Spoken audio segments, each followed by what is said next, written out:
અમારી એક જ માંગ છે, પાક ધિરાણ માફ કરે અમારું, અને 2 વર્ષ ચૂંટણી વાર છે, પછી એમને ભોગવવું પડશે સરકારની. અને આ ખેડૂતોને જે પાક ધિરાણ છે એ માફ કરે, કેમ કે ખેડૂતનો પાક નિષ્ફળ ગયો છે. માવઠાના વરસાદથી ખેડૂતોને ભારે નુકસાન થયું છે. જુવાર, મગ અને ગુવારના પાકને મોટા પ્રમાણમાં નુકસાન થયું હોવાની વાત સામે આવી રહી છે.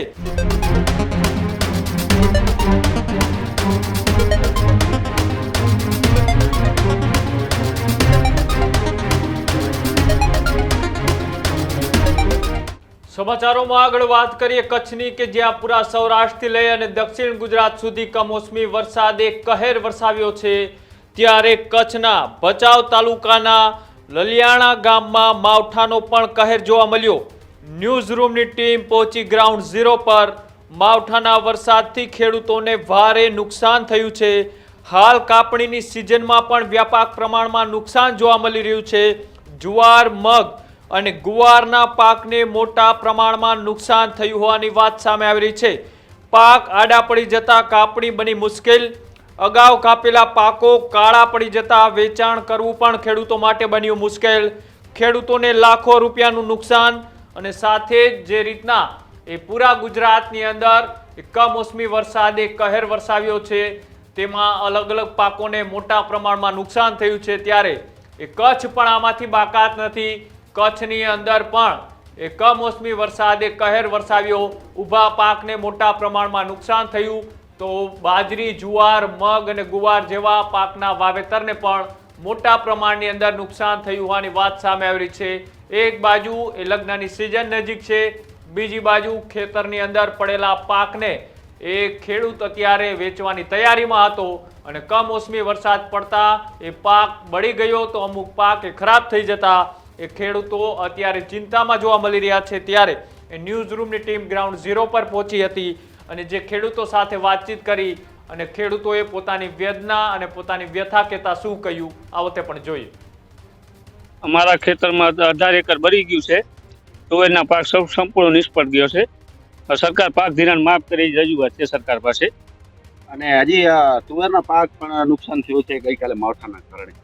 તો ક્યાંક ને ક્યાંક સરકાર જે વાતો કરે છે ખેડૂતોને લઈને, તો ખેડૂતોને અત્યારે જે નુકસાની થઈ છે, તો સરકાર પાસે તમે શું માંગો કરી રહ્યા? અમારી એક જ માંગ છે, પાક ધિરાણ માફ કરે અમારું, અને 2 વર્ષ ચૂંટણી વાર છે, પછી એમને ભોગવવું પડશે સરકારની. ચૂંટણીમાં ક્યાંક ને ક્યાંક ભોગવવું પડશે ભાજપ સરકારની. 100% નુકસાની છે. મારી 8 એકરની તુવેર છે, 100% બળી ગઈ છે. 10 એકરના એરંડા છે, એ 100% બળી ગયું છે, અને અત્યારે ખેતર એમને પડ્યું છે. શિયાળુ પાકમાં પાણી છે નહીં તો શું વાવવું? એક નર્મદાનું પણ પ્રશ્ન છે. અને નર્મદાનું કામ છે, પણ પાણી ચાલુ કેનાલ થતી જ નથી. કામ બાકી છે.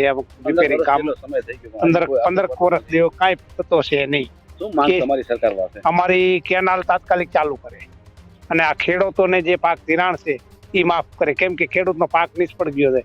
ખેડૂતને ભરવું છે એમાંથી અત્યારે, બીજી કોઈ આવક છે નહીં, અહીંયા પાણી છે નહીં. એટલે તમારે એકરમાં નુકસાની થઈ છે? મારી 18 એકરનું 100% નુકસાની છે.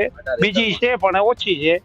આ તો 100% નુકસાની છે, અને સર્વે કરી ગયા છે, પણ એનું કાંઈ અતો પતો છે નહીં. હવે સર્વે કર્યો છે સપ્ટેમ્બર? સર્વે કરીને ફોટા પાડી ગયા છે, પણ પછી કાંઈ આવ્યું છે નહીં. હજી એનું નથી કોઈ ફોર્મ ભર્યું, ના કાંઈ આવ્યું નથી. કાંઈ ફોર્મે નથી ભર્યા, કાંઈ નહીં. શું કહેશો તમે સરકારને? સરકારને ખરેખર અમને વળતર આપવું જોઈએ તાત્કાલિક. હવે મોટી નુકસાની જારમાં છે, તુવેરમાં છે, એરંડામાં છે, બધાય પાકમાં. કોઈ પણ પાક એવું નથી કે આ પાકમાં નુકસાની નથી. માવઠા થવાના કારણે હરેક પાક નિષ્ફળ ગયેલો છે. 100% નિષ્ફળ ગયેલ છે. માંગ શું છે તમારી સરકાર? હવે સરકાર કડે અમારી એ માંગ છે કે અમારું પાક ધિરાણ લીધેલું છે એ અમને માફ કરે, અને જો માફ નહીં કરે તો સરકારને આવતા દિવસોમાં ભોગવવું પડશે. હવે ખેડૂત કને બીજો કોઈ વિકલ્પ નથી. દવા પીવા સિવાય કોઈ બીજો વિકલ્પ નથી. ખેડૂતને જગતનો તાત છે, એને ગમે ત્યારે બીજો તો કોઈ ઉધાર તો છે નહીં. સરકાર કોઈ કાંઈ વસ્તુ દેતી નથી. વીમા અત્યારે પાક ધિરાણ લીધેલું છે, આવતા સમયમાં પાક ધિરાણ અમારે કાંઈ થયું જ નથી, તો ભરવું ક્યાંથી? તો સરકાર કને અમારી એ માંગ છે કે પાક ધિરાણ સંપૂર્ણપણે માફ કરે, નકર આવતા દિવસોમાં ખેડૂત સરકારને ભોગવવાનું રહેશે. Healthy life is very important, पर टेस्टी लाइफ भी तो जरूरी है ना बॉस। समोसा चाट से है प्यार, पर एसिडिटी से कैसे रहोगे दूर यार? Wait, we have a 3-step solution.